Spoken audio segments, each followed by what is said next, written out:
Morning বন্ধুরা, কি করছো?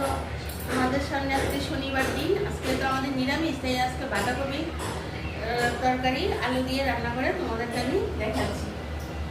তো আমি কি করেছি, বাঁধাকপিটাকে দেখো এরকম জিরি জিরি করে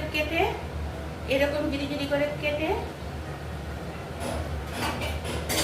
বাঁধাকপিটাকে একটা সিটি ভালো করে ধুয়ে নিয়ে ঝিঝিরি করে কাটার পর ভালো করে ধুয়েছি, তারপর কুকারে একটা সিটি দিয়েছি। তোমরা কুকারে না দিলে কড়াইয়ের মধ্যে দিও, জল দিয়ে হাত দিয়ে জলটা ফেলে দেবে, কারণ আস্তে আস্তে কত ইউরিক অ্যাসিড কত কিছু থাকে, ইউরিক সারটা কত কিছু থাকে, অ্যাসিড বলে ফেলেছি, সারটা কত কিছু থাকে, তখন তোমরা জলটা ফেলে দেবে। নানা রকমের সারের গন্ধ বই তো ফেলে দেবেই ভালো। আর আমি কুকারে দিই একটা, আর আলুটাকে একটু সেদ্ধ করে নিয়েছি, নেওয়ার পর জলটা ফেলে দিয়েছি। তারপর কড়াইয়ের মধ্যে তেল দিয়েছি, সাদা তেল দাও, লাল তেল দাও, তেজপাতা দিয়েছি, পাঁচফোড়ন দিয়েছি, দিয়ে কি করেছি আলুটাকে দিয়ে দিয়েছি, দিয়ে আলুটা একটু নুন হলুদ দিয়ে ভাজা ভাজা হওয়ার পর তারপরে আদা আদা এইটুকু আদা বাটা বা গ্রেট করে নেবে, আদা বাটাও বা গ্রেট করে নাও। আর বড় চামচের একটা ছোট এইটুকু একটা বাঁধাকপি, হ্যাঁ, তখন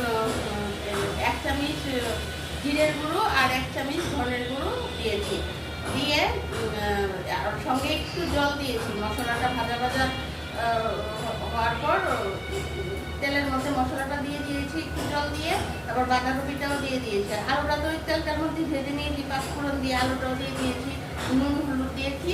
আর বাঁধাকপি তরকারিতে আমি এইটুকু চিনি দিয়েছি, নাহলে কোনো টেস্ট আসে না। তারপর কাঁচা লঙ্কা চিনি দিয়েছি, আর চিনি দিয়েছি, দিয়ে এখন এটাকে কষিয়ে নেব। আর এক চামচ বড় চামচের এক চামচ গরম মশলা দিয়ে দিয়েছি। আর তোমরা যদি সঙ্গে যদি থাকে মটরশুঁটি থাকে তো মটরশুঁটি দিয়ে দেবে, আমার মটরশুঁটি নেই বলে দিইনি। আবার অনেক সময় যদি সোয়াবিন থাকে সোয়াবিনটাকে আলাদা করে ভেজে দিয়ে দিতে পারো, সেটাও আমি দিইনি, দিয়ে দিতে পারবে। কারেন্টটা চলে গেছে, এটারও চার্জটা নেই, তো তার জন্য একটু হালকা দেখবে, কারেন্টটা চলে গেছে। তারপর এখন বাঁধাকপিটা আমার প্রায় হয়ে যাচ্ছে, তোমাদেরকে আমি দেখাচ্ছি। আপনাদের কোনো প্রেশার টেশার কিছু নেই, ওরা নামানোর আগে একটু অল্প করে একটু ঘি দিয়ে দেবে। তাদের প্রেশার টেশার কিছু নেই, ওরা নামানোর আগে একটু ঘি দিয়ে দেবে, দেখুন ভালো লাগবে, গন্ধটা সুন্দর লাগবে।